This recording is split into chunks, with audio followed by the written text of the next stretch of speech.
It's episode 46. 46 times it's been quarantine and we've come together. And as you all know, if you've been following us, we all started in the early days of the pandemic because we thought what innovation was going on under the surface as people came together and co-created and started thinking through how does life change when we all have to connect, but we're physically disconnected. And, you know, we've taken a look at deep things like synthetic biology. We've taken a look at how cities are changing. We often come back to this theme of how the media is changing. And in a way, the arc of this show is now moving on to how do we build this world that's next in this very fluid moment when clearly there's a lot of work to be done in our cities, in our economy, in the environment. And Mickey and I are excited today because we're going to dig into really some of the most powerful intelligences and tools we're building on Earth, which is this amazing interface between the world of gaming and the world of simulation and artificial intelligence, two sides of the same thing, but in a way coming at each other from different worlds, from the enterprise world, from the entertainment world. And today we're going to get into that with three remarkable guests. And by the way, when we talk about gaming, unless you're addicted to gaming, you may not realize that at $150 billion in the economy, it dwarfs music at 20 billion and the movie industry at 45 billion. And what a gaming platform increasingly is a very rich intelligence with agent-based modeling and machine learning. And those same technologies are being used to help design and model our cities. They're used for autonomous vehicles to run thousands of simulations of how one drives around. And so today we're going to look at both sides of that. And joining me, our co-host, Mickey. Hey, Mick. Hey, Peter. How you doing? Howdy. Well, this is a very exciting show. We have the chief head of artificial intelligence for Unity, which is one of the major gaming platforms, just went public, got an 80 billion valuation. We have and Unity is fascinating. When I was a fellow at Autodesk, we announced a really big deal partnership between Autodesk and Unity because we recognize that Unity is where all the people are that are authoring games. And you know, Autodesk makes amazing objects and things, you know, buildings and places, but Unity has just been a phenomenal story of creating powerful tools for you to create virtual worlds. And so I'm super excited to hang out a little bit with Danny and hear what's happening as they've started to get a little smarter and add AI. And then why don't we bring on the guests, actually? I think it might be kind of fun. Let's bring on our guests and say hello. So from Unity, Danny Lang. Hey, Danny. Hey. And then joining us next is going to be our friend Kristen Berman, who comes from the world of behavioral economics and the Irrational Lab. Hey, Kristen. Kristen's on mute, but we have to unmute. Yeah, you'll have to unmute. There you go. Kristen, how you doing? Hi guys, sorry about that. It's okay. Classic fail. Yeah, it's part of life. It's the quarantine. And then we also have Kate Compton. I met Kate years ago, but I was kind of a big fan before that. And we ended up getting together at a summit to think about the future of learning and how machines and humans might play together to create new things. And I've just followed her for a while, and I'm a big fan. Kate, thank you for coming on the show as well. Thanks for bringing me on. And this is going to be remarkable. We're going to get into this whole connection between simulation gaming and AI with Danny. And of course, Kristen, in many ways, in behavioral economics, you guys manufacture behavior. You come up with the economic rules of how we get behavior change, which when we hook them up with the very powerful systems we're building, right, can bring about big change. And then Kate, what a wonderful background in creating some of the most fun things we've played, from sport to casual making, and we could just spend 2 hours working on SimCity and yeah. But actually, I love her procedural grammar tracery and casual bot maker as well. So just it's how do you actually give people access to start just playing with little bits of proceduralism? I don't know if proceduralism's a word. Kate, at one of your presentations, I remember you showing where you rolled die in the 1700s or 1800s, and it would actually reassemble Beethoven or Mozart music or something? The music, I don't speak German, but dice music. Yep, to make bootleg Mozart songs. Perfect. So we'll get into bootlegging a little later. But thanks for joining us, all of you. And I think we're going to start with Danny and just get a sense of what's happening in the game platform environment. What's happening at Unity? Give us maybe a little bit of your background first, where you came from, and then what happened when you got to Unity. Yeah. So I've been in enterprise most of my life. I ran the corporate-wide machine learning platform at Amazon, and I did the same at Uber, where I was head of machine learning and AI. When it came to Unity, there was a reason for that. And if you take a bigger perspective in the world of AI, it sort of started out maybe about 70 years ago with the first computer chess program. And for many, many years, AI was characterized by really smart people doing really smart things with computers. But what we have seen over the last 10, 15 years, and it had accelerated over the maybe last 5 years, is this increasing use of data to train these systems instead. So data becomes key. And at companies like Amazon and Uber, we had lots of great data. But we also figured out that more is better. And we also found out that some of the data is problematic. It's biased. There's privacy issues. So the real reason I came to Unity was I saw the game engine as a fantastic vehicle for generating the real, truly massive amounts of data that's needed to progress the field of AI. I think you got to explain that a little bit more to me. So if I'm Uber, I could drive a bunch of cars with lots of cameras. I guess it was the commoditization of sensors in some ways that led to us finally, whether it's the super sensor pack called a phone for Amazon, or the car itself could have LiDAR and everything else. So it was the ability to capture that. That seems like they generate a heck of a lot of information. How could you generate more information in Unity? I want to get a sense of why Unity, why there? Yeah, I mean, like you kind of said it there. Driving cars around. It's basically a physical limitation. How many cars can you drive around for how long? You can basically think about generating that equivalent type of data, simulating a car driving down a street in a city using a game engine like Unity. And you can do that at massive scale. You can run 10,000, you can run 100,000 instances. You can drive millions, if not billions of miles virtually. You can create all kinds of crazy scenarios that you are unlikely to actually ever meet, except when they happen, once in a while. So you can basically generate the data that you need to train these systems, and you can drive billions of miles, as I said, and you're not really going to hurt anyone while doing that. So this seems like a big deal because in some ways, so this is sort of generating a synthetic data set, but because you have real physics in these engines, because you get it for free, sort of, because Unity has physics for these games. If I'm racing cars, if I'm jumping and diving, and you can use that physics, it probably things fall at 9.2 meters per second squared or something, and all the rest. And how do you end up simulating all the craziness of pedestrians though? Like, how do you simulate the non-vehicle part of it? Humans seem odd in this space, and I'm curious about like what you do for that to create many of these scenarios, or how does that happen?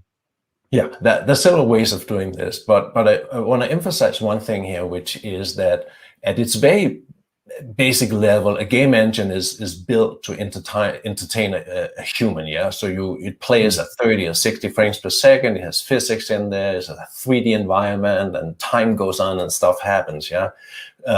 When we look at the engine being used for training computer systems, for training AI systems, we can basically dial that frame rate up. We can generate thousands of frames per second if that's needed. We can do it on thousands or hundreds of thousands of instances. So scale matters here, because how do I actually have agents or humanoids in these simulations behave in reasonable ways? Well, I do that by basically creating distributions of behavior. Yeah, I can train computer systems to actually understand, generalize human behavior, and then I can start randomizing this. I can have people running out in front of vehicles once in a while. It does not have to be like exact human behavior, whatever that is, because through massive scale, by actually generating trillions of frames, you can create a lot of scenarios that may or may not be realistic, but in total, what you enable the AI system to do is to generalize and basically learn how to predict dangerous behavior from a pedestrian, or how to avoid a bicyclist, etc. So I remember reading about a study out of UC Santa Cruz that that they actually tried to get the business models from a few different autonomous vehicles, let's say Waymo, et cetera, and look at what they were doing if they were acting as ride shares. And they simulated what they would do in downtown San Francisco and downtown other places. And what they found was that the cars, there might be low cost places to park the car robotically. The robot could drive to the edges of the city where the cheap parking was, but they didn't, because their model was always be there within a very short period of time to get the ride, the person. And so what they found was that autonomous vehicles' economic model was stay close, but people living in a city kind of don't want traffic jams. But what it would do is it would create traffic jams, like about a block or two away from where the pedestrian or the user was going to come out, so that they could be close. So they noticed that the economic model in the AI brain that for the cars didn't match up with maybe either the way that people pay for public infrastructure, like meters, or convenience for people that drive their own cars. What are the kinds of things you're seeing actual companies do with this? Not people building games, but people like actually trying to figure out how to use Unity for this. Yeah, you're raising a wonderful point, because that is exactly why you need simulation. Yeah.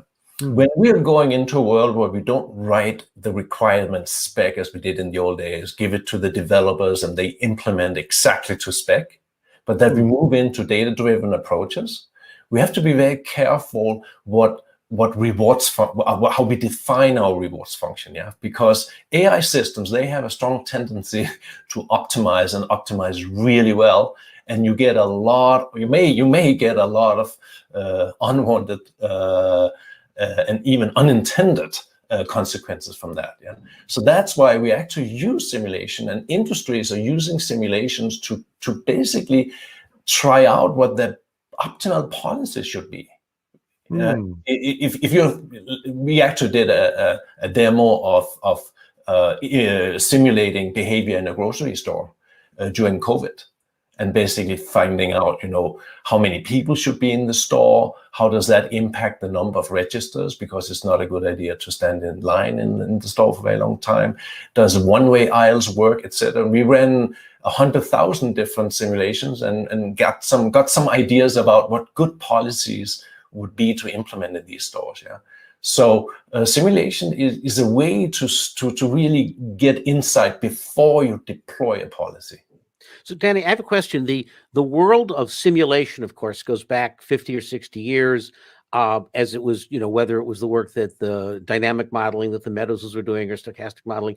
And then you had the world of gaming that started. But somehow, at some point, the world of gaming seemed to pick up and accelerate and be the richest platform for everybody to show up at and do more, including what you've done. So can you give us, is this simply because consumers and kids demanded so much to be entertained and so much talent went into designing these virtual worlds that suddenly became a better platform to build on than somebody else's enterprise platform? Yeah, you're spot on. This is what's happening.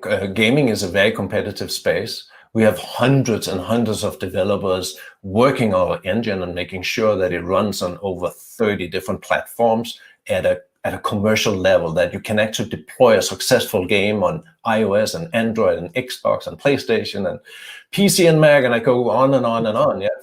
So all that investment goes into creating an entertainment platform. But isn't it wonderful? You can take that same entertainment platform and actually change the whole space of simulation. Well, it also seems.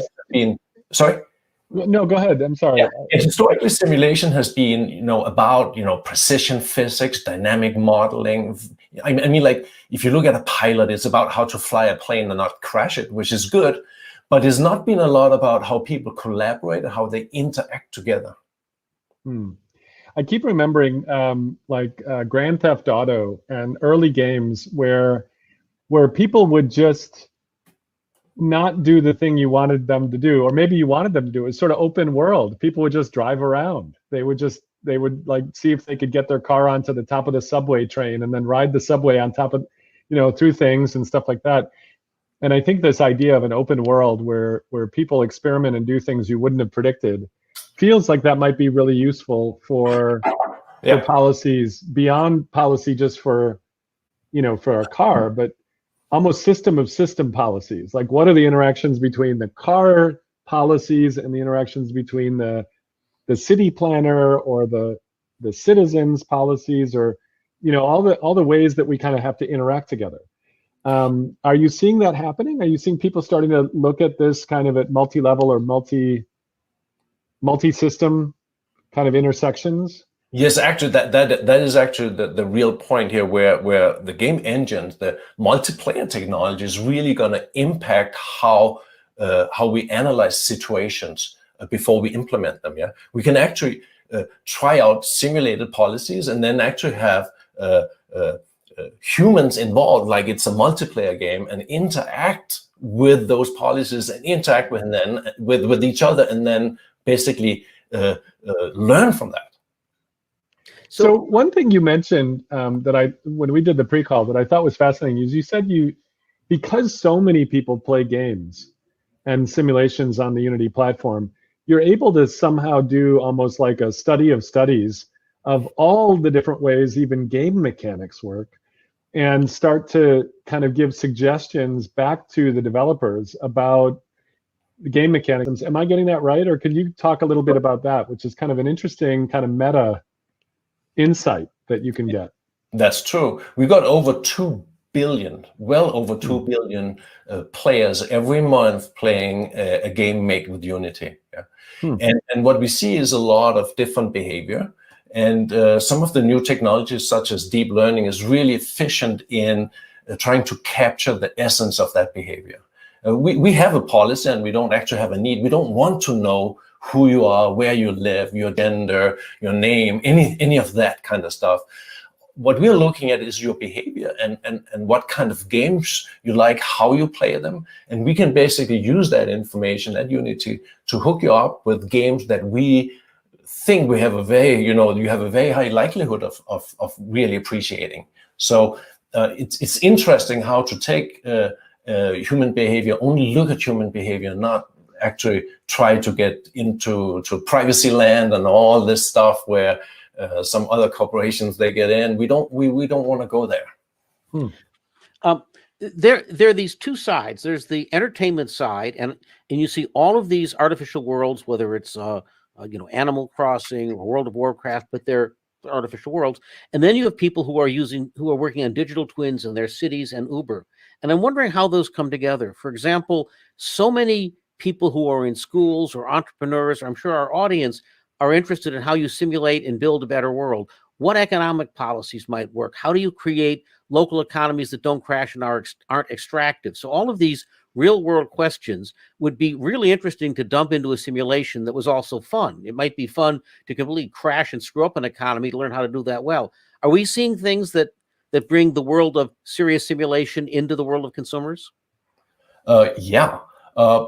I would say consumers is probably a stretch, but one of the things we have been doing at Unity is to make sure that we give a broad range of researchers and developers, and that includes students, access to Unity. And we have created toolkits that allow them to actually use advanced technologies such as reinforcement learning to simulate and train small AI systems where they can really explore what it means to create a good rewards function for teaching an agent to solve a problem. Yeah. So we are trying to, in a sense, to democratize AI by bringing it to the doorsteps of universities and schools. And we would definitely also love to bring that, to go that step further and actually meet the casual creator and enable them to use these technologies in meaningful ways. So I feel like this would be a good time to bring in our next guest, Kristen, because in some ways, testing out the policies of things, before you do them with the robot cars and the robot drones and things like that, or products that we design, it feels like it'd be really fun to understand how this kind of a opportunity to simulate, a decade in an evening or something, or look at all the behaviors, how many that might be a bounty or a potential for behavioral science and for us understanding things. Let's bring in Kristen. Hey there, great conversation. So Kristen, were you able to listen in on that? Do you have any first questions for Danny? And then I'd just love to have you tell us a little bit of your background and how you ended up creating Irrational Labs. Yeah, for sure. I think one of the interesting things you're doing is so in behavior change, we do the same thing almost every day in the same way. Most of us, right? We have incredibly ingrained habits. And so kind of, I don't know how many folks know about this explore exploit model, which is basically usually you have the option to, if you're moving to a new city, go to new restaurants and you do this and you explore, and at some point you find your favorite restaurants and then you exploit it. And typically what humans do is we exploit a little bit too early, where we could really have a better explore model, which would increase the likelihood that we just have more enjoyment, but we exploit something early enough, because it's comfort, because decisions are hard for a variety of reasons that are not terrible. So I think in these simulated worlds, it's very interesting to think if we can help people explore more and really kind of dabble with new ways of either personal behavior or societal behavior. Libby Moss, or I think that's her name is Libby Schaaf, sorry, the mayor of Oakland, basically came out in a small group, said, governments are not about experimenting. And so we have very little hope of kind of our cities or our governments doing it by themselves. So I think there's a really interesting way where we could say, how do we get small experiments within a simulated world to happen? So I'd be interested, basically, maybe, Dan, if you've thought about how you help people exploit more or explore more and avoid the exploit. So I don't know if you've been cheating and watching one of my talks, but I have in 9 out of 10 talks, I have the exploration to exploitation chart. And, wow. and I want to mention, it's actually one of the most crucial things about machine learning and the use of machine learning at a company like Amazon. It is basically that everything you see on the page is curated just for you. And it's not just, as we all joke and say, I browse shoes and then I see shoes everywhere. Well, at Amazon, they're really, really good at also showing other things. And they really probe, because it's what you click on that matters, but it's also important what you see and don't click on. Yeah. So Amazon is really, really good as one of those companies that really figure this out, how to explore all the time, and don't jump to conclusions and think that people are going to buy shoes for the rest of their life just because they bought one pair of shoes. Yeah. So I think that we as humans explore way too little.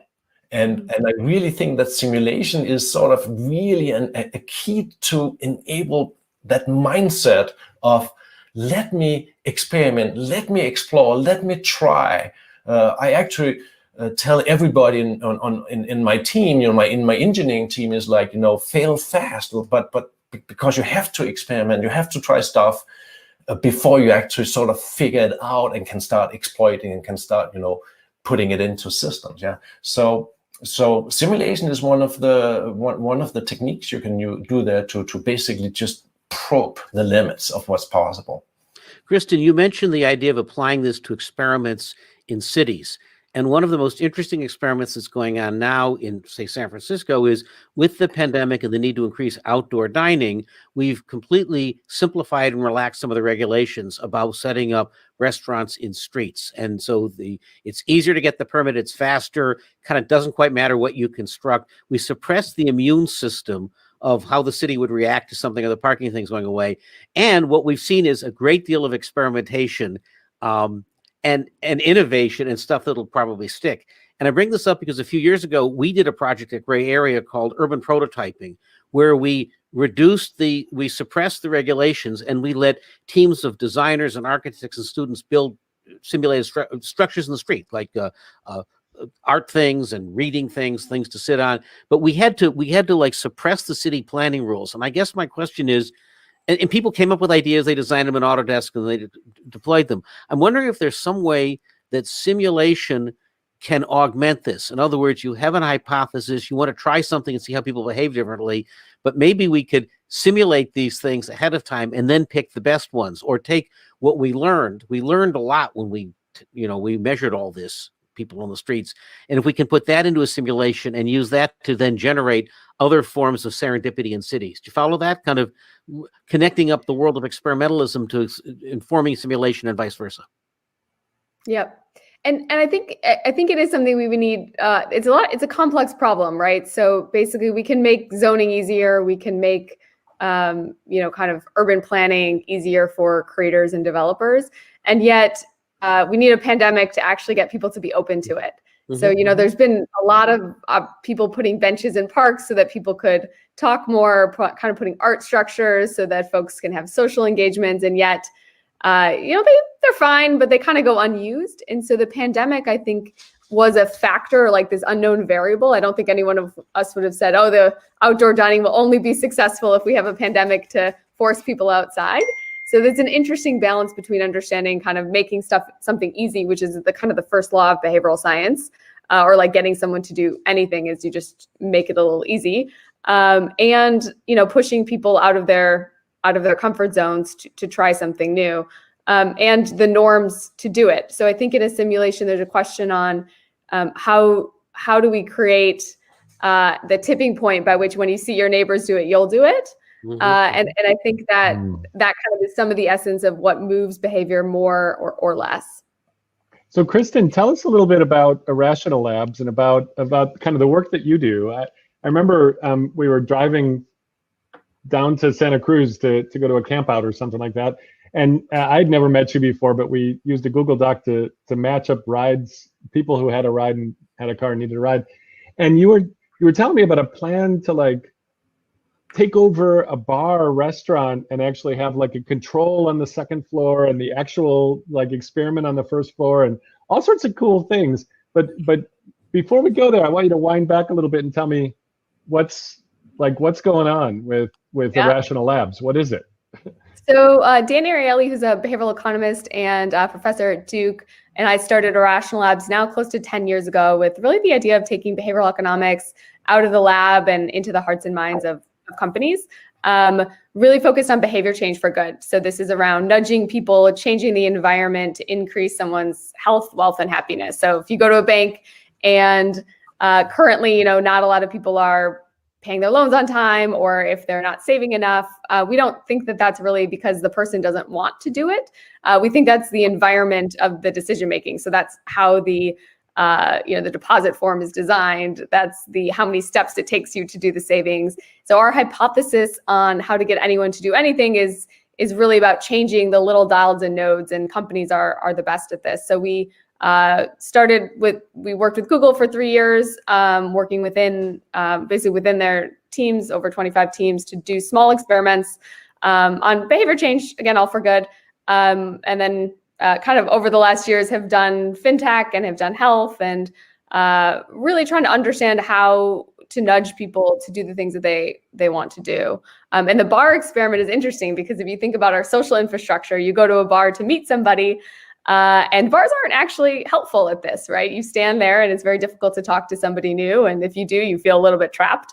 And so it's not lack of motivation that people have when they're at a bar to meet somebody new. And so the question is, how would you design a bar if you really wanted to help people connect? And a group of friends and some folks on our team tried some different things. But actually, I think this is one question where a simulation actually would be very interesting to try to figure out. There's infinite ways you could try to get people to talk at a bar. And one of the ways we tried was just having a greeter and having people meet each other and then taking them away after 5 minutes if just to relieve them of the burden of having to finish the conversation. Vicky, you're muted. And now you're unmuted. probably the safest way for me to be, just be muted. What I like about that, Kristen, is the notion that, if I'm actually having a good conversation with somebody, I can exchange numbers. I can like wait until that person who dragged me away disappears, and then I'll come back. But it's kind of like having a deus ex machina, just this, something outside of our control to give us the ability to explore a little bit more or try things. What are the things that you see have worked most successfully for actually habit change, like for actually helping people be healthier, wealthier, happier, those things? Yeah. So I'll offer two principles. One is what we call the window of opportunity. So, and this is again kind of the explore exploit idea. Most studies that focus on habit change have very small effects. It's very difficult to do and sustain over time, except if you control or you use basically the people who have just moved locations. So they've just moved homes or they've just moved jobs. If you isolate and look at just these people and look at them within the 3-month window after they get the intervention. So you can imagine, actually researchers in the UK did this. They took folks, try to nudge them to do environmentally sound behaviors, turn off the lights, take the bus, use less water, all these great things. And they found, very sadly, they report no effects except for the people who had just moved homes. And so the idea here is that, again, it's we're very stable creatures, but if you can change and hack your environment, this is what will help us do anything different. And then I think the second thing, again, this isn't rocket science, but just making things easy. So kind of the only reason Americans have retirement savings right now is because we have automatic enrollment. And it's not, you would ask people and say they don't want retirement savings, but turns out if they don't have automatic enrollment, they don't have retirement savings. So I think that also highlights how bad we are as humans at predicting our future behavior and understanding why we do something. Like we actually did this survey. We asked people why they're saving for retirement, and 0.2% of people mentioned anything about automatic enrollment or the default, right? And so we're just really bad at understanding the reasons why we behave the way we do. And so it's difficult to ask people to assess what would change their behavior. That's why we need experimentation and AI. I'm wondering about these. Yeah, I'm actually curious. Oh, Peter, do you have a question? Well, we might have been heading the same place, but there's a connection between these two, because you point out that like humans are incredibly sloppy and unreliable at optimizing themselves. And so we have behavioral economics and AI. Yet in the machine learning world, we often talk about the fact that as machines learn how we behave, and in things like Facebook, understand how to very well deliver us what we want, we almost have machines learning what we want and how we should behave faster than we are. So I'm wondering about this. And also, Danny, are you, as you start training, your traffic simulations or city simulations, is part of this learning sets from how people behave so that machines get really good at predicting or perhaps even manipulating us? Because it seems that behavioral economics can train kind of rapid machine learning how to best exploit or direct us. And I'm wondering at that interface what's going on, because there's probably good that can happen and bad that can happen. I actually want to take the opportunity. I get your question or your point, but I actually want to take the opportunity and just share with you some of the things that fascinate me the most with the combination of simulation and AI. And that is that we use reinforcement learning. We train from scratch. We have little cubes, we have little characters moving around doing things, and we give them assignments. And more often than not, we see something that we think as humans, we recognize as very intelligent and complex behavior, and we see these little agents do it. And we recognize human behavior there or animal behavior. I want to give you a couple of examples. We had a virtual robot puppy, a dog, being trained with the reward function, which is return the stick when I throw it. So I use my mouse, I throw the stick, and it gets really good at fetching the stick and bring it back and deliver to me, because then it can get another rewards point when it brings the stick back. Yeah, it's very simple. It runs on a laptop. Yeah. At one point, I moved the stick left and right to sort of see if I can get the dog to roll over, just for the fun of it. Of course, it wouldn't roll over, but what it did is that it just grabbed the stick from me, turned around and dropped it again. Yeah, so it took the stick from me, which is a very normal behavior from dogs. And here you have a very small computer system that took that behavior in. It was apparently very fundamental. Yeah, I think a lot of human behavior, we see glimpses of it, like with concept agents, that if they can cheat, they cheat. If they can walk around a wall instead of learning to climb it, they will walk around the wall. Yeah. So can I ask? Okay, so in some of the behavioral studies, people behave a little bit different when it's they're playing against a computer, than they're playing against another human. And when they're playing against a computer, they actually do cheat more. They're more selfish and more rational. And we think that's because of kind of it's more of anonymous behavior, and you have less reciprocity. So I wonder, kind of as we do the simulations, like, do we want people to be playing against computers because they're not acting necessarily, they're acting more rational, but maybe less. Oh, we might get the wrong signal. Yeah. Yeah. What do we think? Isn't it what pollsters they run into? They ask people, and people won't admit to who they actually vote for, and then they say something else. I've heard about that. I think that it is an interesting, very, very interesting phenomenon, because people get very honest in front of the computer, and they behave very different in front of people. But I think go ahead. I don't know if it's honesty so much as, I think we should separate the two of honesty and reciprocity. So honesty, there's nice studies where basically if you put a computer but you have eyes looking at you, you actually are more honest. Kismet is the name of the robot, and the Kismet's looking at you, and you're more honest. And so that's like kind of a less, the feeling and anonymity drives our dishonesty in those simulation or in those games. And then there's reciprocity, which is more of an altruism thing. And that's, I think, what I'm more worried about, is like when we lose altruism at some level because we're playing life with a computer. I don't know if I should be worried. I just am. As we think about kind of moving more to abstract things that we're interacting with all the time.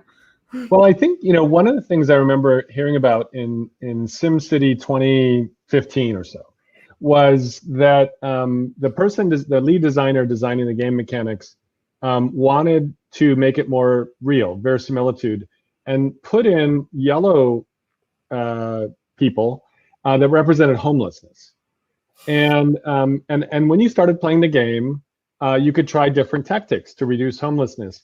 But what happened was, if the city was big enough or the system got complex enough, they were always overrun by homeless people. And people would send EA emails like, there's a bug in your system, it's got homeless people, and these yellow people keep showing up. And the designer and EA responded, that's not a bug. If you can show us a way to reduce homelessness, we're happy to give you the controls to do it. And there was this idea that there's always a donut in a simulation. There's always a hole in the middle, because it's not reality. It's the thing that you don't simulate that sometimes amplifies and brings attention to something, or it's the thing you forgot. It's the variable you weren't able to account for. How would, like, if you were doing a collaboration together, Kristen, Irrational Labs, and Danny, Unity, what would you do together? I mean, you've got access to, I think I wrote it down, 2 billion people making behaviors a month. Like, what could you do that would actually be pro-social, that would be positive, that might be actually help us with your things, Kristen? Or Danny, what would you do with the Irrational Labs? Like, what would be the experiment or the interface there? I'm kind of curious. I don't know where to begin, Kristen. There's so many possibilities here, yeah, because you have a fantastic audience, a very, very engaged audience, and when you create these games and you run these games, you get reaction, and you capture that reaction. Yeah, you see every little click, every little movement you can capture, and I mean, like, you can learn so much about people by actually it's back to your exploration. Yeah, we can explore with people and figure out, what makes them engaged, what makes them pursue something in a game. Yep. Kristen, what about on your end? What would you think? Yeah, I think it's so exciting to think about how we learn about basically what you said in the beginning is where games are really entertaining people. And so I think if you could like point for a week all the developers into thinking about how would you get somebody to like call their mom or be a little bit nicer to their family, or have a meaningful conversation at work that would increase their meaning and purpose. So I think there are some of these like hard to design because we don't create the environment. In a game, the game designers create the full environment. In an offline, we don't create the full environment. The person's living it. And so it's a hard thing to study, but I think, if we could like bring it into a world and say, how would you get someone to be a little bit nicer to their family, or a little have more meaning and purpose in work? These types of problems are hard for behavioral science to study because they're longer term. And so you need repeated games basically to do it. Whereas behavioral science is really good at studying kind of like one RCT, where we have like one experiment and intervention, and then we look maybe at outcomes 2 to 3 months down the road from the one intervention. But we're bad at studying repeated games in the real world, right? So obviously the prisoner's dilemma and things, those are lab experiments. And so, I think the merge of kind of a simulated repeated game experiment with kind of pro-social type things would be fascinating. Well, I wonder about, go ahead, Peter. I was just going to say, since you and I met and then it kind of Unity went on my mailing list, I've noticed that a lot of what comes out from Unity are techniques and tips to game developers on how you engage, how you motivate behavior, what works. I think you talked about the fact that you can optimize this stuff. So it does create this compelling concept of how could you actually then simulate or see or build a game that motivates this kind of social behavior, right? You spend a lot of time on how you motivate behavior. Yeah, no, actually, Kristen, you mentioned the environment, and when you say environment, a game environment, we have to include the player, or even if it's a multiplayer game, you have to include all the players in that environment. They're part of the environment, and that's so fascinating about games. I mean, like if I make a TV show or a movie, it's sort of one-way communication. Yeah, it is what it is. But when you sort of spend hours and hours in a game and you're multiple people in there, and now you're part of that environment, you start changing the environment, it opens up for many, many opportunities. I mean, like for a studio, well, if people get in the environment and they make it really boring, they're all gonna leave, yeah? So that's why we give studios a lot of these tips of how to be successful. We want them to be successful in creating games, yeah? And these games need to engage people. And if you disengage people, they just leave the environment and they're lost. Yeah. This might be a wonderful thing. Oh, go ahead. I was going to say, then we could bring in Kate, who spends her life finding these techniques, building great games, and engaging people. But go ahead, Kristen. You were about to make a point. Yeah, I think this is some of the problem with kind of pro-social behaviors, or is it, like they're actually just not that fun. So like you think about eating healthy, it's like just not that interesting to do. And so I think that's where the innovation has to come, is like, how do you get eating healthy to be fun, interesting, exciting, pride, reputation, progress, and, weight loss is long, hard, and you don't see feedback after you've eaten a salad. And so it's really, some of these real world behaviors need kind of the entertainment value to drive us. And I think it's a scary thing, because as we think about, is that just then the attention economy that we're helping, and yet kind of some of that's the human condition. So you've described in many ways the master problem that has emerged when people look at the effect of Facebook on us, right? It's so easy for Facebook to reinforce the most titillating thing or the conspiracy thing. And that's so powerful that the big question that everybody's asking is, what's the thing that might be better than that you don't get through regulation or just cutting off Facebook, but it's just a more powerful and attractive thing, but also tends towards something that is building or constructive. It may be the biggest question facing our race with the rise of these powers. But I wonder too about Kristen, you said something about norms early on.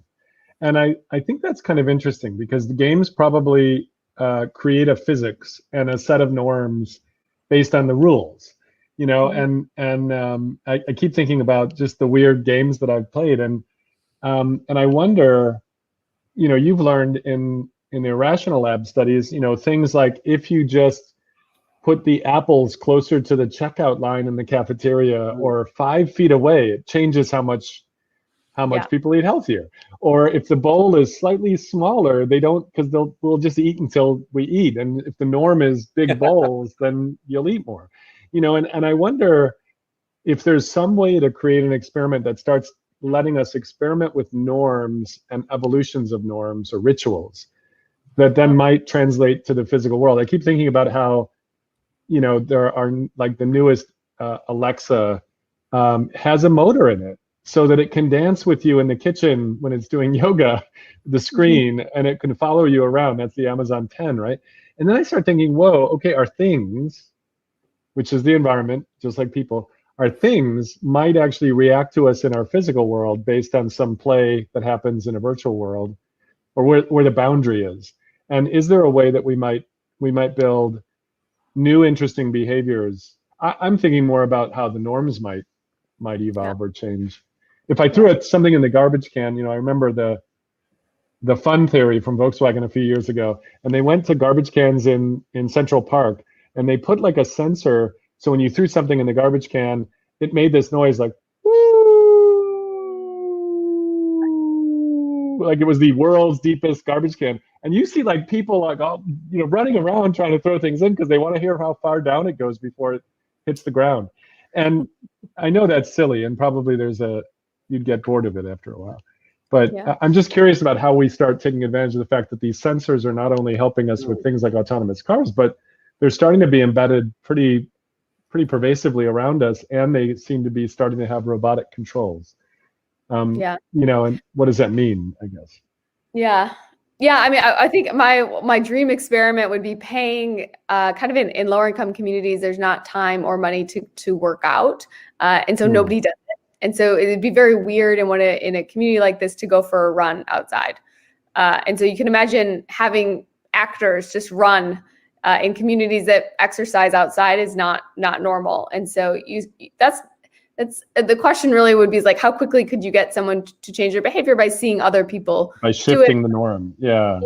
And so like in a game, the question is like what perceptions of norms are we given implicitly by seeing other people act, or how the game is designed, and do we take that into our real world, and can we it'd be expensive and weird to maybe pay people to run outside, but what other things could we do in a simulated environment that would change our perceptions? Why don't we bring Kate? Let's bring Kate on. Yeah.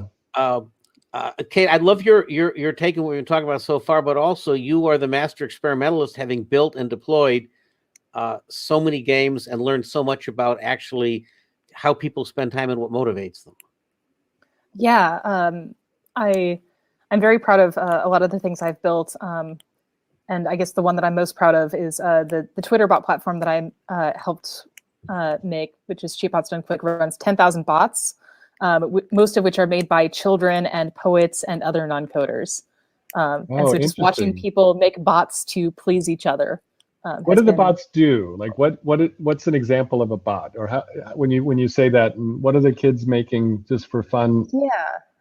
So the technology is like super simple. It's what's called a context-free grammar, but you can really think of it as just Mad Libs for computers. So you write your little, maybe I want to have something that generates procedural cocktail recipes. So I want like something to make like little silly hipster cocktail drinks. So like, what's a drink? A drink is a like hashtag ingredient and a hashtag ingredient combined in a hashtag container garnished with a hashtag object. And you can kind of recursively define those things. And eventually you get something that's like, and I'm putting all this stuff in there myself as a bot author. So I might end up with something that's like, okay, virgin Kahlua and house-made Grand Marnier garnished with a bicycle. As weird or as normal as I want. And yeah, so people have made lots of these bots, and there's everything from like little, there's Tiny Care Bot, which just sends you self-help messages like, I love you, please drink some water, like go outside today. On the opposite end, but also kind of as a therapy bot, there's Infinite Screen, which is I think probably the most popular bot running on that platform, which just 3 times an hour goes at different lengths. But if you reply to it, it'll go back at you. And so people will have these like long conversations with it and will often tag it in when they post a news story. So speaking of things like rituals, people have interesting little rituals around these bots. Kate, who are you? Who is Kate Compton? What are you doing with these little casual game things and casual creators? I have a mission statement, which is to bring AI to the people that AI doesn't deserve. So basically, I really love the concept of AI, and I think there's a lot of things that people who are not sort of PhDs at large corporations can add to the conversation, especially kind of expressive AI. So AI, I'm really glad that people are making sort of intense utility AI to drive cars and not run into people. There's also weird, strange, idiosyncratic AI, like Infinite Scream, where nobody would sit down at Unity and say, like, what we really need to do is have a 6-month project to build something that screams 3 times an hour.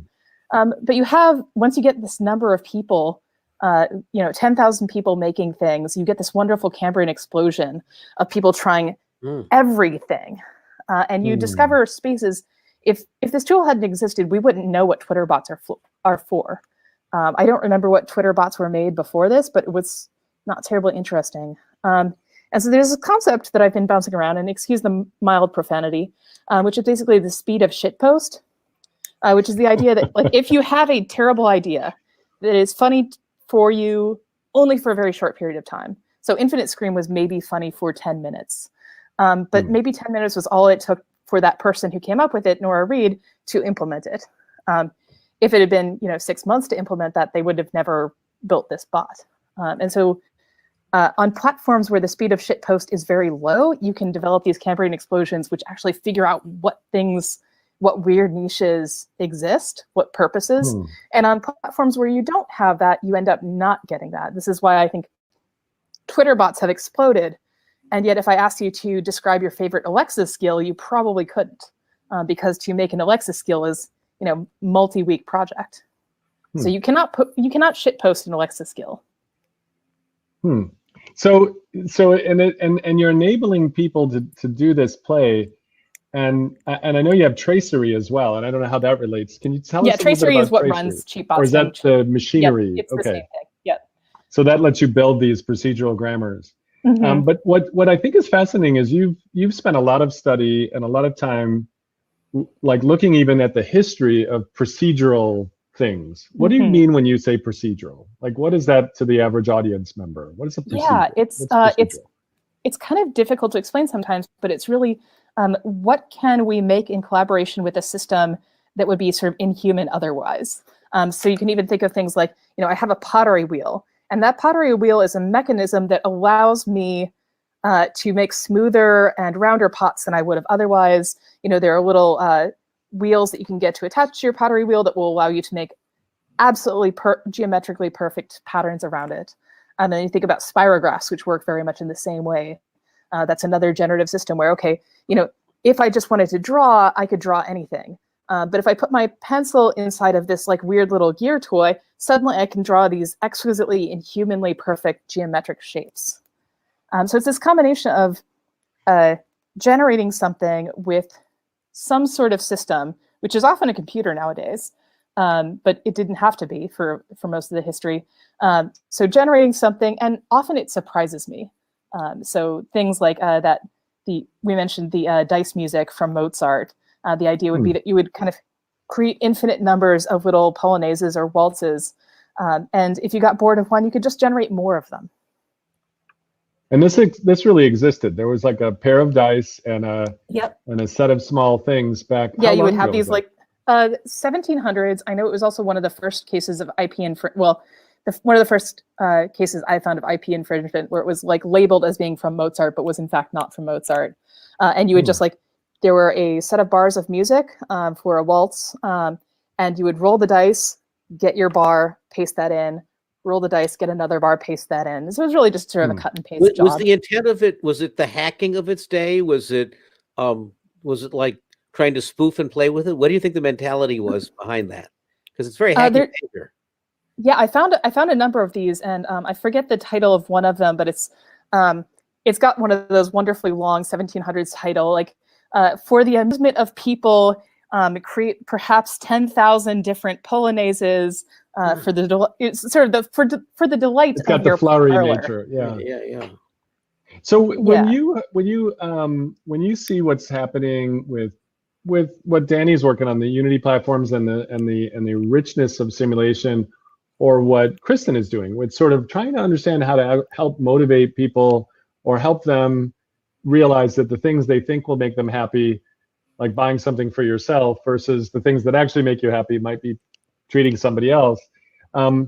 What's your reaction, or how do you consume that kind of information in your world of experimentation and in your world of play and gaming? Gosh, I don't know. So a lot of my stuff is about getting people to be social together, or getting people to sort of share, create. Well, originally I was interested in creativity, but it turns out the biggest use of creativity is just for people to communicate with each other, or to form communities online. So that's really my sphere. I have not done anything at all with, how do you, on the more practical side, how do you change people's minds? It's really just, my side is creativity seems to make people happy and delighted and socially connected. So I think the best that I've got of how can creativity fight against all the ills of social media is maybe if we connect with people more honestly in creativity, we won't have to sort of drink the 0-calorie Diet Coke of social interaction that is just retweeting awful things. Speaking of moments of social interaction, this show, of course, is called Quarantine, where we launched because we became obsessed with innovation in this moment. And if there's one thing people have been spending an enormous amount of time on, it is in gaming environments and social gaming environments. So I would love to kind of hear, Kate and Danny, from your experience, what have we been seeing? Kate, what have we been seeing in how people communicate in different environments? And Danny, you must be seeing really interesting stuff across your platform as people are at home and living in a virtual world, not a real one. Yeah, I would say the thing that I would tell people is if there are people on it, it's a social gaming platform. So one of my absolute favorite innovations, which I bring up all the time, and people who know me are probably sick of hearing about it, but it's called spreadsheet parties. And these are, so if you have a Google spreadsheet, so Google spreadsheets are designed for doing lots of work, for, arranging who has cars on field trips, things like that. And so you can put lots of people on them and they can all be editing it simultaneously. It's a really great, really reliable tool that Google has polished the heck out of. But if you put a whole bunch of people on it and you don't say, figure out who has the best car for our road trip, you say, okay, we're just going to have this very strange combination of a concrete poetry jam and a quilting bee, where there's, some number of us, all anonymous, just filling out squares in a Google spreadsheet as much as we want. Some people are painting emoji pictures, some people are adding to the emoji pictures, some people are kind of drawing long, complicated routes down.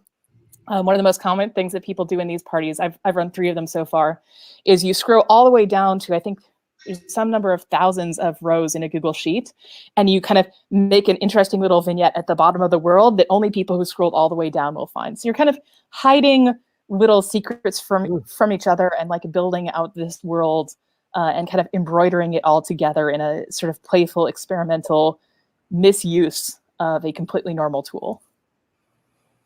Well, I like the experimental misuse, and I actually think I'm surprised to hear about it, but then again, I think a spreadsheet was one of the very first useful tools that actually made the PC revolution useful, because it was a generative grid. You could put different things on the vertical and the horizontal, and that immediately leads to this explosion of possibilities.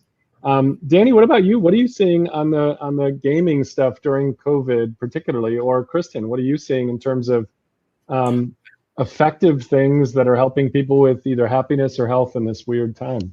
I think it's interesting to see sort of the boost of Zoom. I mean, a lot of people is bashing Zoom and Zoom fatigue and stuff like that. But it is essentially a tool to communicate. Yeah? And we have also seen that people choose to play games. I don't know the statistics here, but I have a sense that people probably go to Zoom and games more than they dial in on a TV channel to get entertained. Yeah. So we've seen games like Fall Guys, Among Us, all made with Unity, being extremely popular over the last few months. We saw a very well-known politician play Among Us on Twitch yesterday with hundreds of thousands of people watching over her shoulder. Yeah, I mean that was AOC, right? I think I remember hearing about that. And I I want to take, this is a COVID crisis. This is a very bad thing, but within it, there are some silver linings of seeing how people use technology to break the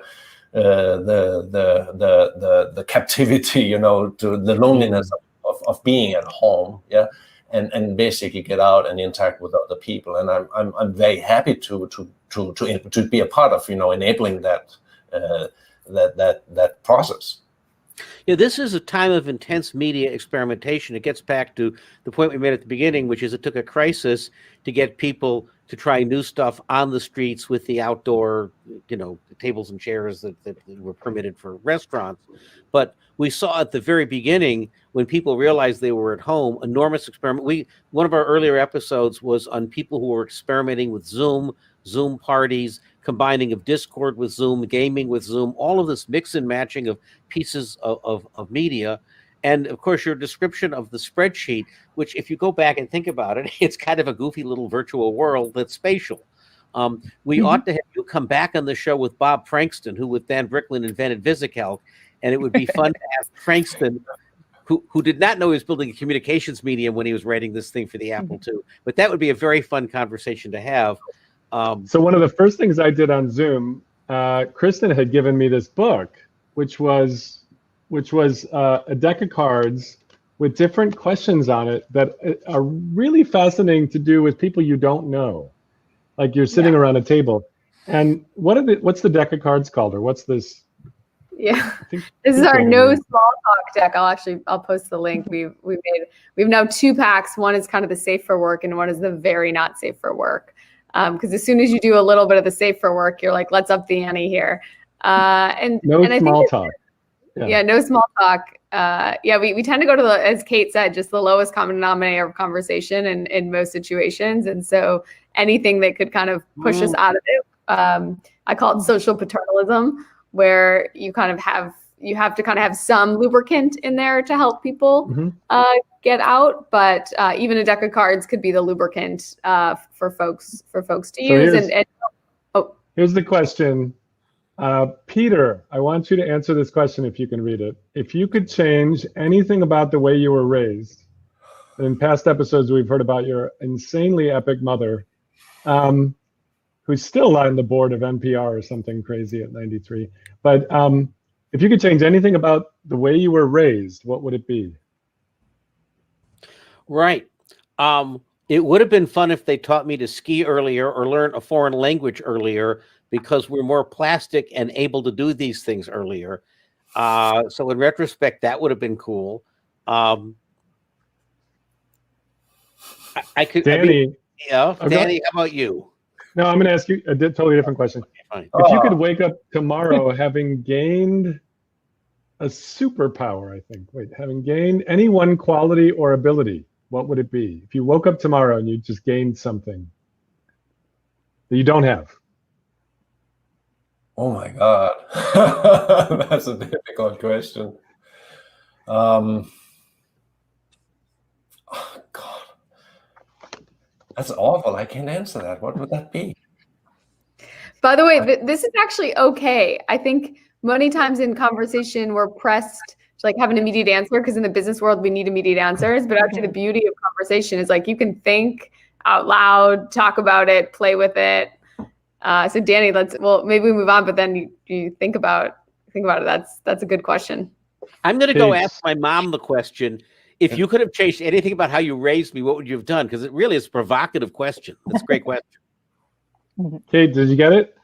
Oh yeah. What's the strangest thing about where I grew up? I grew up on 47 acres of bucolic Ohio countryside. And my parents' window had a bullet hole in it because it was so bucolic that we attracted hunters. So we weren't actually allowed to have this sort of magical Calvin and Hobbes backyard experience that I always wanted growing up.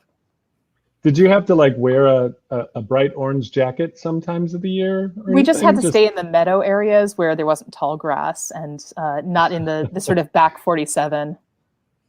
So Kristen, I know you're going to have to leave pretty soon. Anything that last words or things that you're seeing from a behavioral science side that you just would love more people to know about, or that you're finding happening, or would encourage? let's see. I love the idea of this hurricane effect. So the hurricane effect is fascinating, that after hurricanes, people buy insurance for hurricanes. And this is the exact wrong time to buy insurance for any natural disaster. It's, you have the least likelihood of it actually occurring. But why people do is because you've just experienced a hurricane and you viscerally understand that it could happen to you. And before, it was far in the future and it could always happen to other people, and we had optimism bias, et cetera. And so I think COVID's a little bit like a hurricane, and we're being a little bit more proactive about our lives. One of my roommates, but I live with 14 people. That's another hack. But I should have asked you the question about something. Yeah. You've hacked a special place in Oakland that's got Totally, 14 different people in it. Yeah. But I think she, before COVID hit, she was kind of taking a backseat to finding a life partner. And when COVID hit, I think she realized more like she has to be proactive. Like, things aren't just going to come to her. She's going to have to make this happen. And this is kind of a really, COVID's very shitty for single people. It's terrible. And yet kind of from it, like, came this increased motivation and life design. So I think there's some positive things, silver lining here, that when we see something bad, like a hurricane, we'll take action we have not yet figured out to take. Is there a way to bring the far off future? I mean, we have a lot of very slow moving that will suddenly become fast moving possible crises. And is there a way to, either use play or games or something to make it more visceral, to make it more immediate in some ways, so that we actually get that muscle or practice sooner? I remember hearing about in Cuba, everybody is incredibly well practiced. Like, they have a drill randomly, but every month or two, where everyone in the small village has to know who needs to keep their medicine refrigerated, who's got dogs or cats that have to be taken care of. And they all basically do a drill of the whole village moving up into the mountains for the hurricane to be protected. And it's basically known in the world around as like this great practice that actually gets them so that they're not as badly affected by this. Are there any ways we might use games, or that we might do something that would actually bring our bad foresight or bad whatever closer to us, I guess? It's possible. I mean, I do think it has to feel very visceral and real. So like in budgeting exercises, you can have people budget every period, and every period they underestimate it because they think that they'll, improve the next period on their spending. So we have different biases for different situations. So I think there are, the kind of the simulation would have to be specific to the environment we would want to drive towards. But I think it's a really interesting thought exercise to kind of, have kind of people have an emotional versus utility-based interaction with something. I mean, in a way, It was actually pretty interesting. Go ahead. I was going to say it was actually really interesting for me. We kind of had that this year. So I lived in Santa Cruz, and our community evacuated from the wildfires, and a lot of us are burners. So we've gone to Burning Man every year, and Burning Man can usually be described as Silicon Valley nerds cosplaying the apocalypse.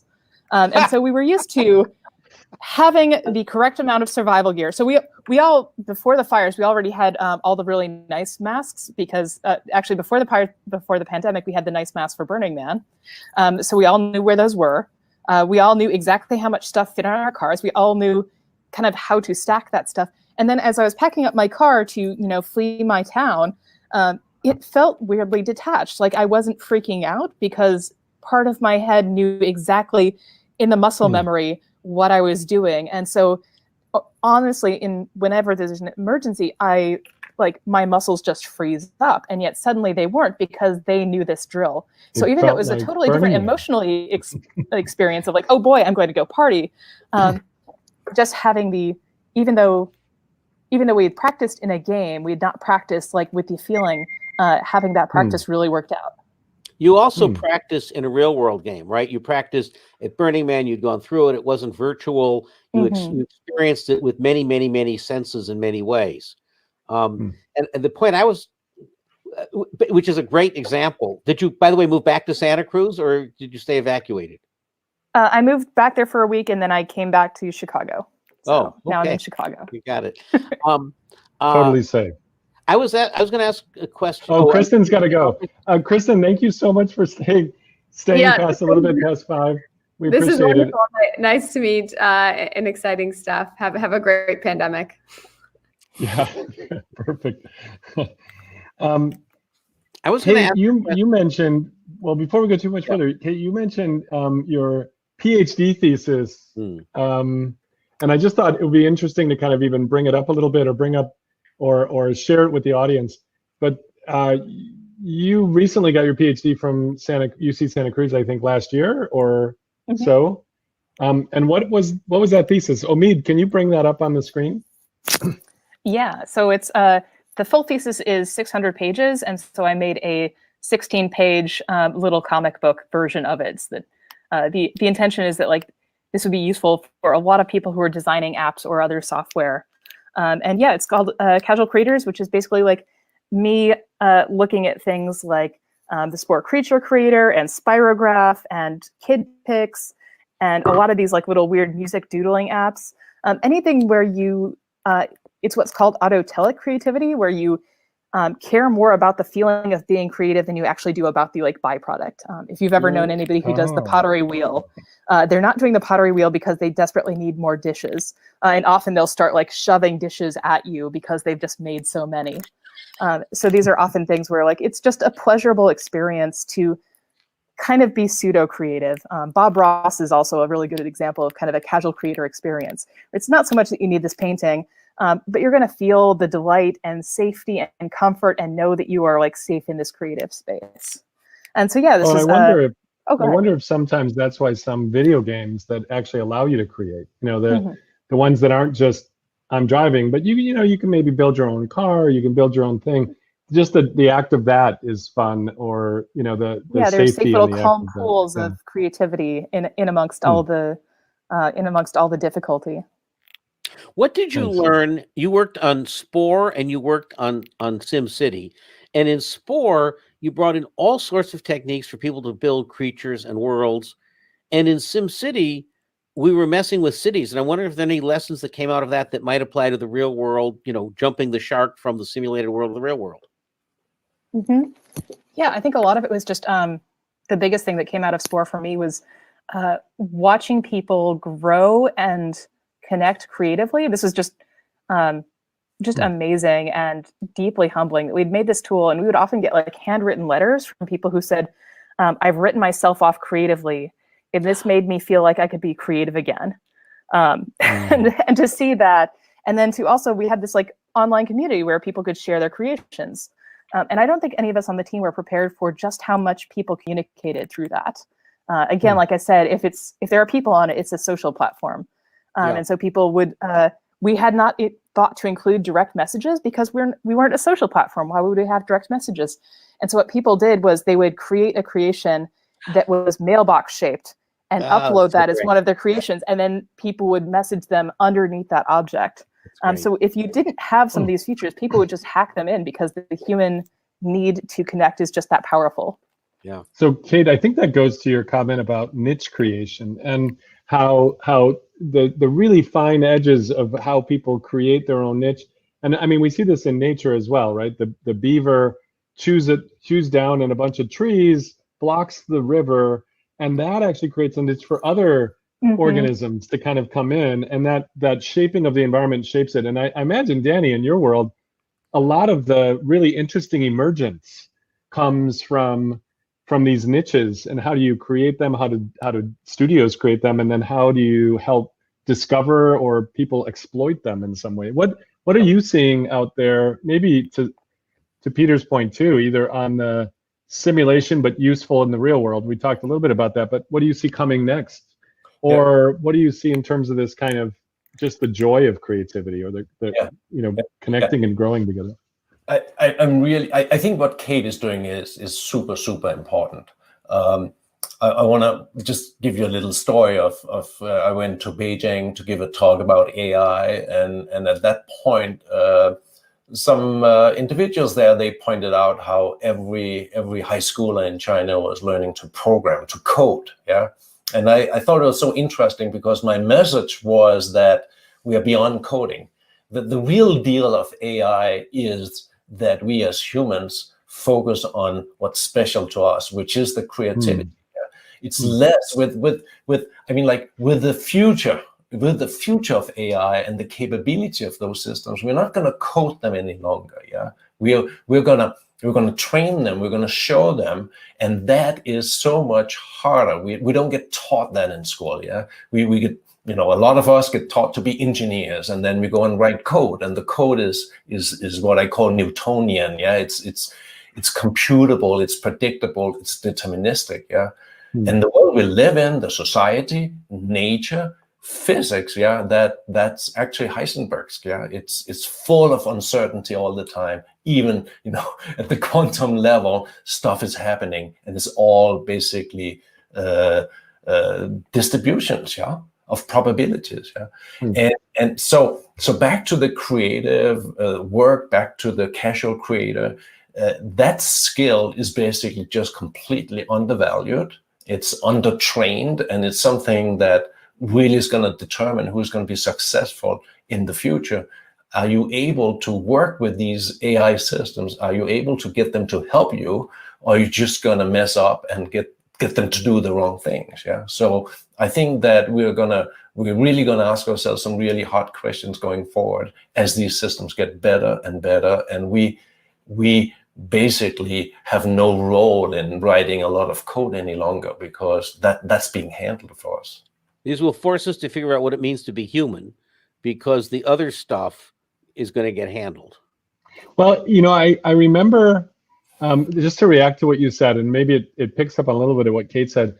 I remember when I was working at Autodesk, we were building a generative design tool, right? And so you would say, this gold matters, it has to be manufacturable out of 3D material made of this alloy, and it needs to be this easy for me to get my wrench in there, and it has to support this many newtons because it's a skateboard truck or whatever, and then you would generate a bunch of things, and they are all kind of boring or weird or whatever, but occasionally it would come up with something crazy, and I'd be like, why did that do that? And I wouldn't understand it, but I would say, let me try to breed that one with this one and see where it goes. And then you'd end up with this other thing, and it reminds me of the Cambrian explosion thing. It was almost like I didn't realize what all of my goals would intersect to create. And it wasn't really a culling down. It was actually an exploding out. It kind of almost was like the machine learner was pushing back on me and going, this is what you asked for. And I'd be like, that's totally not what I wanted. And it felt to me like jazz in some weird way. And Kate, I think the first time we met and we brainstormed a little bit, you said something, I'm probably going to misquote it, but it was the Zen butcher never sharpens his knife. Yeah, what did you precisely. mean by that? Yeah, what did you mean by that? Kind of in this idea of, and I have to apologize because I had arrived at that late. I was low in blood sugar, and there were a lot of people that I was didn't feel like I belonged with, and so I basically went on this deeply That's the only kind of thing ramble. I put together, Kate, is something that everybody feels uncomfortable. Just welcome. But yeah, anyway, elaborate on that. Yeah, no. So it's kind of my philosophy of how I code, which is not the way that everybody codes, but I have a very visceral response to my code. So there's something called embodied creativity, which is the idea that you think through the object. Like you think with your hands and you think with the object that your hands are in, even if that's sort of metaphorically the IDE in the code that you're working with. And the idea that, so the parable is basically the Zen butcher never has to sharpen his knife because a novice butcher will just kind of hack through the bone. Everything is always a struggle. Everything is kind of working against the system. And you see this a lot in modern AI, where it's we've gotten some really fantastic tools out there, machine learning things, and we just try to, the stronger our knife is, the harder we work at just hacking directly through whatever kind of classical AI problem that we had. Oh, well, how are we going to make chatbots? Well, let's just machine learn our way through it until the knife gets dull. And you're doing a lot of work. Which led and so, I think, from Microsoft, if I remember correctly, which became the most racist bot in the planet within about 24 hours because the internet loves to break things. And unfortunately, the lesson that they took from a lot of that was, we just need bigger data.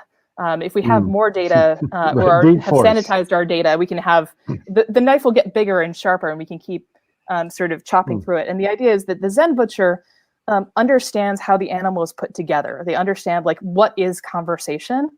And they say that conversation is not just but figuring out, if you are the novice conversation bot maker, you might think, oh, well, conversation is just like they say something and then I like go out to some server and figure out what the ultimate thing in response to that is.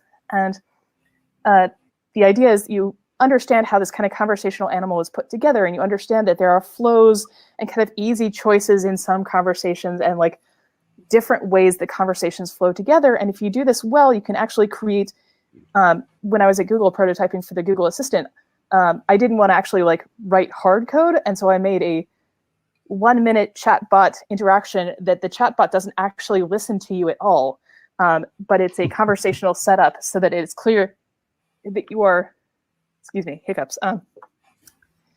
Even as you're talking to it, it's not listening to you, and yet you can have a conversation. So you can have like every man I know. Yeah. Well, in this case, it was somebody, the bot had made an artwork and wanted your opinion on the artwork. Perfect. And it could say, what do you think of my artwork? And it's like, oh, yes, I agree. Like, what do you think the title, or like, my title is this. What do you think? Like, you're right. That's a stupid title is a way better title for this work. I have now labeled it, that's a stupid title. And so it's just kind of this like wonderful like system that understands enough about conversation to kind of slide effortlessly with no technology at all through the problem. Well, it was almost this notion, you don't push the algorithm to places it doesn't want to go, just because, there's some reason it's got a physics to it itself as an algorithm.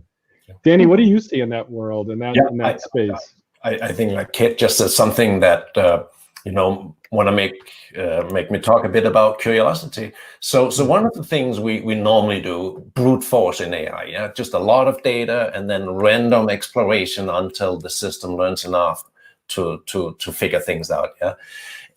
But there's a whole class of problems that AI systems cannot figure out because the space is just too big and too sparse. So it just never figures it out.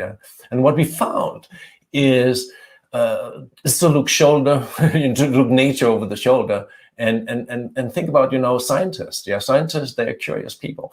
What is curiosity? Can we implement curiosity? And it turned out that was very, very easy to implement curiosity. Curiosity is basically, you machine learn, but what you machine learn on is your failure in predicting something. You basically learn to look around, or you learn the computer to look around and say, that thing over there is the thing I'm going to be the worst at predicting, so let me explore that first. And what we see is orders of magnitude more efficient learning by stealing, one of nature's methods, curiosity. And I think that makes AI more efficient. And I think we can steal many other intrinsic values of nature so that we can have empathy, or we can have patience or impatience implemented, etc. I think that AI can be made much more efficient by learning from us people, from learning from nature. I love that, and I think I was reacting to curiosity and how we explore it. And there's a wonderful Santa Fe Institute author who wrote a book, and I'm not going to get it right. I just was looking behind me to try to find it. But it was about how creativity works in nature. And they did this really deep complexity sort of exploration of it. And it's called something like Nature Finds a Way. And I know that's wrong because that sounds Jeff Goldblum-y, but it's something like that. It's like Life Finds a Way is probably the name of the book. But anyway, fascinating exploration of sort of almost random walk and quantum indeterminacy and things like that, but all the way up to species and how Darwinian sort of the ecological pressure creates the search and the explore mode and how it all works. I remember in this process, though, of trying to understand sort of creativity or novelty, like maybe GANs, generative adversarial networks and such, I saw Google did this interesting experiment on the research side, where as you were drawing, it was a game for kids. As you were drawing, the AI tried as fast as it could to guess what you were drawing. Quick Draw. It was Quick Draw, and it would be like you're drawing, and it'd be like radio, ham, tuba toothpaste, dog, and it was totally wrong, and the kids would be laughing like crazy. They're like, it's a postcard. It's why every child in the world could understand it. There was no AI that could. And of course they were doing this to train the AI, but it was cool because the timer was ticking down, and it would be like, it was very fun, and I think the kids were enjoying it, and it taught the kids, I think it taught the parents too, that AI is trying to guess. I think this is around what Danny was saying, was like, try to guess the thing you don't know. But unfortunately, that was like the research team. The product team tried to do something called auto draw. And it was like a year later, and they had trained this system, and I started drawing. Now, Omid, can you pull up the whiteboard for a second? I want to point out that the whole time you've all been talking, I've been drawing. And so I tried to capture in some very bad way the whole conversation. The window of opportunity, all the way to autotelic creativity and things like that. So I draw every episode. So we've got like all the episodes here in some half-baked way. And with auto draw, I am a product designer by training, so I would be sketching something, and I decided to just try to sketch the way I would sketch to come up with an idea. I started drawing something that might be a cool multi-bladed plenum structure for a drone, but it was fun because it was actually going to deliver something. I don't remember. Oh, it was actually going to be to hold pieces of clothing, so that you'd have drones that would actually continually be looking at the eyesight of the audience members and blowing the wind to always make sure the clothing covered your naughty bits. So it was going to be like a drone swarm for maybe Madonna or something like that, or probably Lady Gaga. So I'm drawing it, and AutoDraw immediately tries to put bad Microsoft clip art in. Like, I think you're drawing a plane. Mm-hmm. It replaced my drawing with a plane that looked horrible from clip art. And all I thought was that was a denial of creativity attack. Like, you literally stabbed me in the face.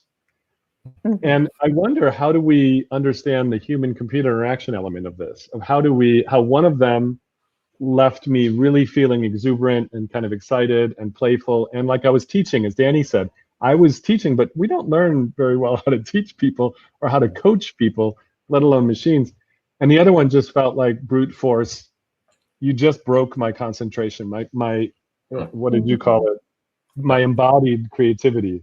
Yeah, it's an interruption too. It's very clippy. Yeah. It's actually one of my pet peeves. What you bring up here is the issue of very performant AI systems that does not have a lot of I in them. There's a lot of the dialogue with Siri and Alexa. I mean, like, it's actually not very intelligent. It's very scripted. There's the work GPT-3 that OpenAI did, where they basically trained a neural net on a massive amount of textual data. And there are, I was trying to think about a few other cases. All these, going from Alexa and Siri to GPT-3 and into sketch tools with AI, they're really just incredible efficient, what I call copy and paste systems at internet scale. Yeah, they are good at seeing something you are starting on. You start to say something, you start to write something, you start to draw something, and they have seen something like this before, and they just say, boom, here it is. Yeah, but there's no underlying understanding in the system. And that really gets on my nerves, because what these systems, they do, and I forgot to mention generative networks, GANs. They generate these images, but there's no conceptual understanding beneath. They don't. There's no system understanding what is being said, what is being texted, what is being drawn. So this is this notion that humans and dogs and octopuses and others all got this thing called a mental model for free through evolution, where from the time we're born, we accrete knowledge on this kind of virtual version of the world. And I've got a mental model of Danny and Peter and Kate, and I kind of start to try to make assertions about it, and I glue them on, and it's either a structure that takes it or it doesn't. And I start to build what cognitive psychologists call a symbotype, which is a relationship map inside my brain between this thing and that thing, and the weight between these relationships but it's actually a very rich one. And then my actions are the phenotype. How do I show up in the world? Definitely. I mean, I don't know where to go with that, but I feel like that's. I would like to push back against that a little bit, because I think, especially the closer you are to Silicon Valley and the closer you are to some of these big machine learning projects, it's very, very seductive to look at your example and say, the thing that we needed is more data. If this algorithm were better, it would be better at this. And if you had the smartest algorithm in the world, it still would have been impolite for it to erase your drawing. The place where it failed was not on the smart side. Yeah. It was on the dumb side. Somebody had written probably what is a very clear if statement in the code that was the wrong if statement. So a lot of these things can be fixed actually fairly simply. Like, it's very nice to have a stronger utility AI, but for things like autocomplete, there's a giant difference that is not a technical difference between me typing the thing and I love my autocomplete on my phone because it gives me 3 options. It's saying, I'm not sure which of these. Yeah. And I can keep typing if it's wrong. And so it's a very polite conversational partner. So we can learn a lot from improv of, like, do I acknowledge this suggestion that it's made, or is, like, it is a very risky thing for a computer to think that it has so much trust that it can delete something that I've made. That would be a huge trust thing for me, like co-authoring with a human. So if that's a human who is on the other side, Mickey, like trying to paste in a picture, you would be just really, as annoyed at them. Really pissed off at them. But you just made me think of something, and I want to ask Danny this question. So you said that's a very improv thing, and and I remember really having a wonderful time. I took my entire lab, Maya, and we all went out once a year on a retreat. And we hired a bunch of people from Carnegie Mellon's Entertainment Technology Center, and they were actually the theater department, because theater department, they require you to take improv as part of the entertainment technology thing. Kate, did you go there? No. No, but one of the designers of the Spore Creature Creator went there and was a giant improv buff. So yeah, I think all interaction designers should be required to take. It wasn't just their theater department that was required to take improv. The entire department, every engineer was also required to take it. Every incoming freshman for this master's program, since Randy Pausch created it, the Disney Imagineer, and Shell, oh gosh, is it Drew? Oh, Jesse Shell continues it today. Sorry, my brain is old. But what was interesting was, they came and taught all of us to do this. And I'm teaching engineers and business people and whatever, and psychologists. And this whole idea of yes and of just taking things as a gift and then working with it. Oh, I see you lost your leg, instead of saying what happened. Do we teach that? And is there an improvisational?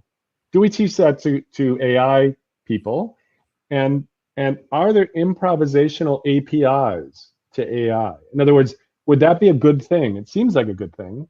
Like, could we make Tina Fey bot or something? Like, what would be the best way to train or build an API? Because then I think the AIs would be fun to play with, which is the whole point. Yeah, I think that the Tina Fey bot gets to another thing where you think that you want the best thing, and what you don't want is Tina Fey. What you want is a good conversational partner. Tina Fey makes a really good product, but it's unclear whether or not you actually have fun doing improv with Tina Fey. You probably would. But this is not like a thing where there's a single best answer. This is a thing where you want to have a good conversational flow. And so you're designing for the conversational flow, not for the Tina Fey. This is where I tend to get a little edgy, just because as soon as people are like, because you're teaching me something. I think we'll do the correct one. I like you never want Danny, the correct one. You only you? want the correct in the moment. In the moment. I want to get back to what you talk about the conceptual model, because you are getting very close to my real point here, which is there's a lot of examples of AI that are very impressive. We hear constant story about, my children are really, they love Siri, they talk to Siri, or they talk to Alexa. There's a lot of, I can put in an image and out comes a Picasso drawing of that image. But all of these systems have one thing in common, which is they kind of corrupt, they kind of rely on our mental model. It's almost like a mirror. It's just we're seeing ourselves in it. There's no creative process behind style transfer algorithms, yeah, that can create Picasso pictures. They have nothing to do with Picasso. However, what they do is that they make it look so that you and I, we think Picasso. And it actually upsets me a bit because it sort of makes people believe that AI is much, much further than it really is. Yeah, it plays some tricks. Yeah, it's the same with the dialogue, scripted dialogues. Oh yeah, I can have a conversation with Alexa, but actually not. She just, the computer just make me think I have a conversation because that computer has no clue what I'm talking about. Does the same thing apply when we see AIs now that see a musical style and compose a symphony that people actually think is good, or they do writing? Is that an example of just an extreme playing a trick on us where we see patterns, or is that in fact an example of a pretty good system?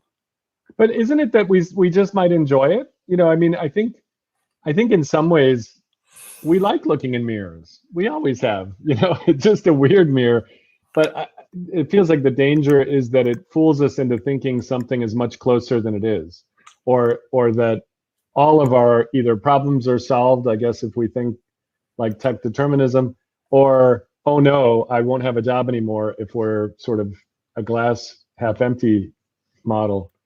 But I'm sorry, Danny, answer that question too, or Kate. I just, my reaction is, Peter, you got a point. Fine. Like some of these technologies and are really great, and we should use them. I feel bad when I sometimes see people sort of actually believing that there's something really behind it. Well, of course, this goes back to Eliza, the original fake AI that was written to prove it was a bad idea, and so the secretary fell in love with it, thinking it was a good idea. I love that example. Yeah, because that's apocryphal, and it's always told as though it's one of the undergrads or one of the secretaries. It's always somebody who's not one of the programmers. And it's always, oh yes, they were so credulous. And I think this is really fascinating because like these are theater pieces. And if I go to see Peter Pan and they say, oh, Tinkerbell's dead, clap for her. And I start clapping for her, it's not because I don't know what theater is or that I don't know what it is for a fairy to die. I'm clapping because I'm happy to be part of the scene. Like if you're playing a video game, you believe that you're in the screen in the same way that you believe in theater. But I think I agree with Danny's point is this gets us into a lot of trouble because currently the blend between like a fun theater AI and an AI that's about to decide whether or not somebody gets probation is very blurry. And so there's especially like I have to talk down, like I do a lot of this AI outreach stuff, and I have basically a side business in talking down journalists from having Terminator pictures in their articles. Because I have to talk them through like, okay, they've said this thing, they've presented this like really cool like theater piece of, yes, this, look at our bot, it makes Shakespeare. As long as you don't listen to it or like actually try to read what it's saying, it's got Shakespearean pixels all over it. And if you squint really hard and kind of blur your eyes, it looks almost like Shakespearean stuff, unless you wanted like plot it's like a character. A patina of Shakespeare, Yeah, it's a blurry Shakespeare substitute. It's Splenda Shakespeare. It definitely tastes almost like Shakespeare if you don't have working taste buds. So by the way, I'm making that as a product right now. Yeah. So without our mental model, without our preconception, there's no Shakespeare there. Yeah, and that's what sort of bothers me with a lot of examples. Academics are doing it. You see from companies. They sort of allude to this being much, much further than it really is. Yeah. And so, maybe real deals get then sort of really not talked about, like we can say. So all of these saying that these are examples of computers playing into genres, and since we understand a genre, we either cut it slack or play the game with it. So would it be original if it created a new genre that didn't match a pattern, or is the very fact that it was a genre? How would we jump the shark and declare it original? Yeah, imagine that AI just really build a conceptual model that it does define a new art form, a new art style, and it actually explores that in an intelligent manner. Yeah, and then we look at it and we start understanding that where it comes from. I don't know if that's possible if we want it, But that would be a very different thing. Yeah. But just being a copy paste, I don't know. That's not. Yeah. That's computers, not intelligence. You're reminding me of. I listened to this great podcast that's Voices from DARPA, and it has some of the program managers working on really hard problems, and DARPA is a good place to look for where the really hard problems are. And they were talking about, they try to write the problem framing in like a sentence, like, could an average company put more than 1 trillion transistors on a chip? And that led to the VLSI initiative that led to NVIDIA and Mac and Apple's having their own chips instead of just Intel. Well, this one was, could an AI system win a Nobel Prize for a scientific discovery of a new theory of the universe, right? Because that assumes like Newton making these leaps of things. And also it assumes knowing what not to trust about their own assumptions. That's kind of hard.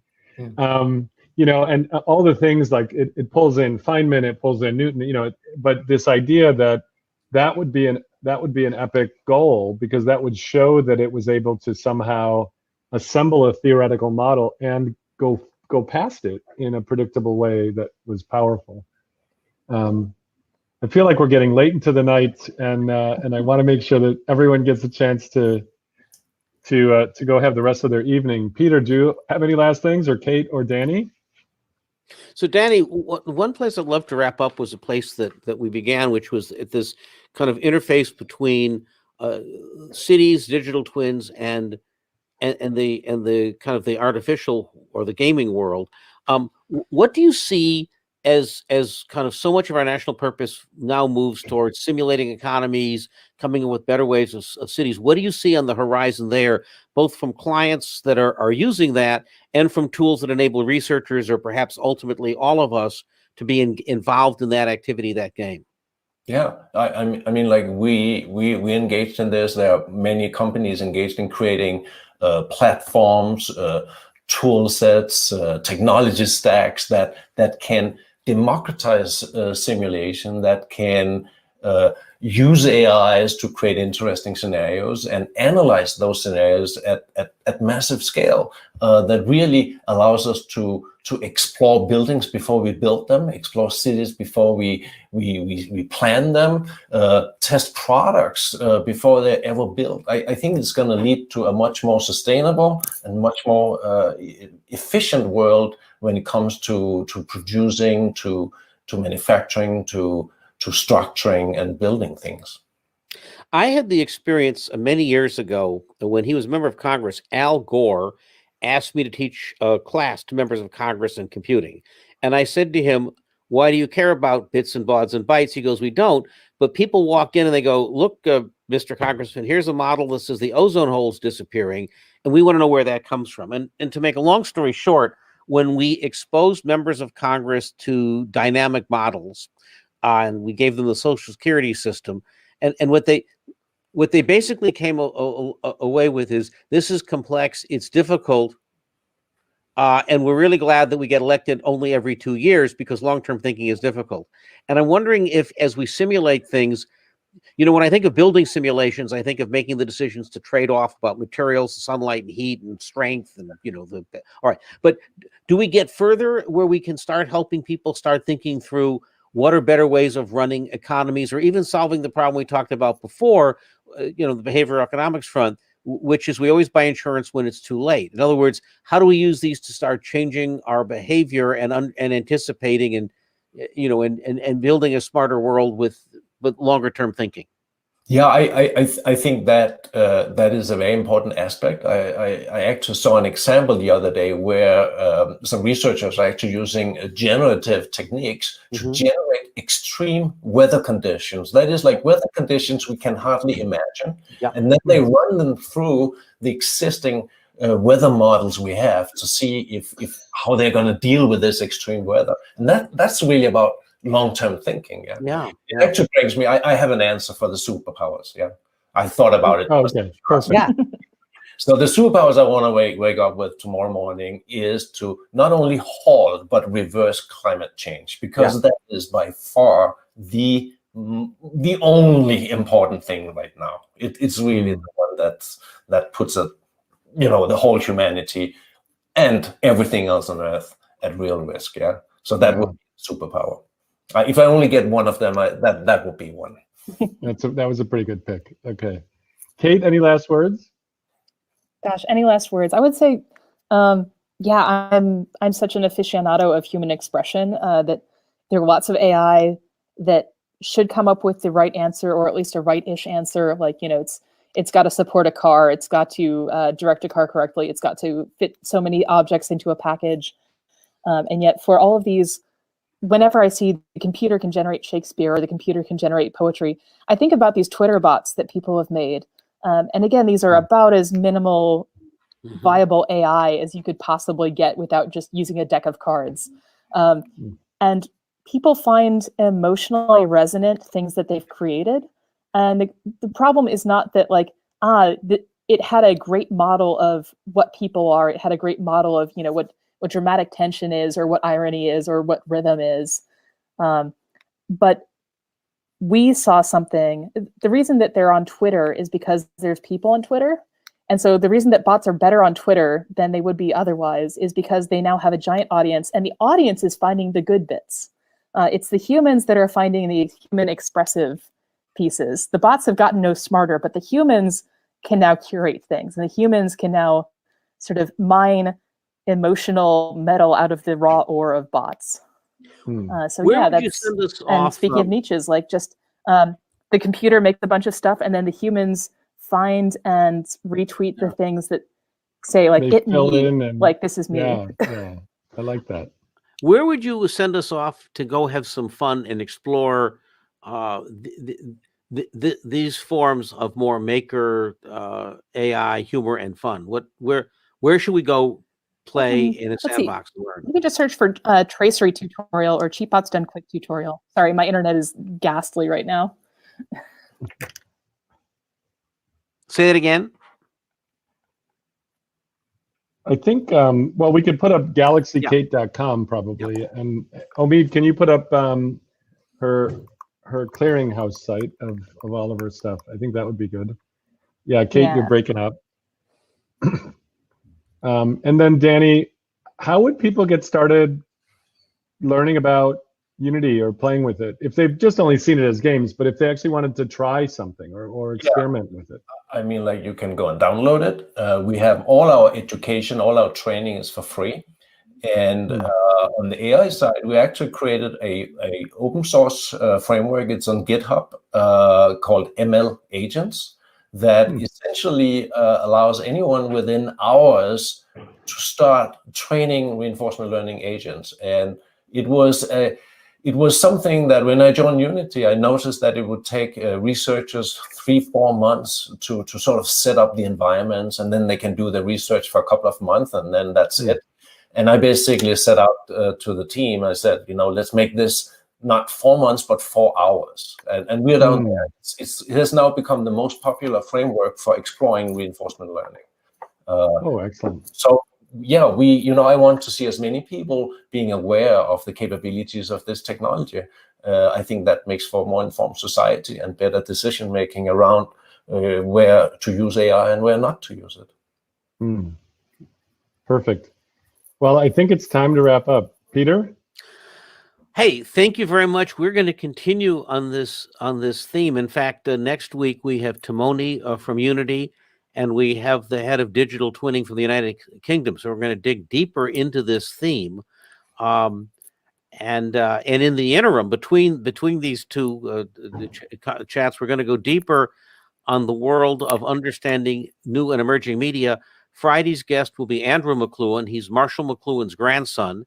And we're going to dig into some of Marshall McLuhan's original writings and unpublished notes to try to unpack these very rapid changes we're making in these medium of gaming, of AI, and kind of what the social media is doing to ourselves. So that's now, why are you doing Andrew McLuhan on this Friday? What's your motivation, Peter? Oh, yes. Well, that's a very good point this Friday. It turns out that there's a tradition that Marshall McLuhan started in 1976. There was a presidential debate between Carter and Ford.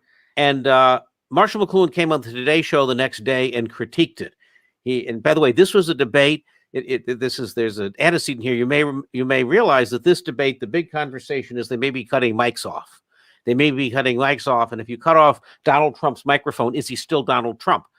Well, it turns out that in 1976, the sound went out for about 25 minutes. And McLuhan came on and said this was clearly the revenge of the medium over the message because no one was saying anything. So the medium decided to cut it out. So we thought we would bring Andrew on the day after the debate. And Andrew explained to me, because he's Canadian, he doesn't understand much about U.S. politics. And I said, that is so much better because if you did, you'd be too close to it. We want to know what's really going on, how they're using the medium, who is medium hot, who is medium cold, and how this is being used. So we're putting him on the spot to be sort of Marshall McLuhan's ghost for the medium is the massage. We're gonna get into this, and we'll have some other guests who will help us also understand. You know, when McLuhan wrote Understanding Media, his last chapter was on automation. So it was kind of anticipating the coming of computing. But even though he didn't get too far into computing, he got deeply into kind of what we would think of as cyberspace or nonlinear thinking. He talked about it as acoustic space. But McLuhan talked about the fact that with the invention of printing, we went from kind of an oral tradition that was very instantaneous and perhaps we would to use the word entanglement today, but then printing came in with the Enlightenment, with kind of very orderly thinking, linear thinking, and McLuhan said with the coming of TV, that all went away. Well, it's certainly gone away even more, so it becomes a great framework in which to look at these things. I think sometimes that way of thinking is underappreciated, so we're going to have some fun with that and also look at kind of, we're now hitting this very accelerating limit function of what happens when we're all virtual all the time. So we'll dig into that, I think, on Friday. Thank you, Kate. Thank you, Danny. Thank you for having us. Always a pleasure. Everybody, it is now 5:52 Pacific Quarantine. Have a wonderful day.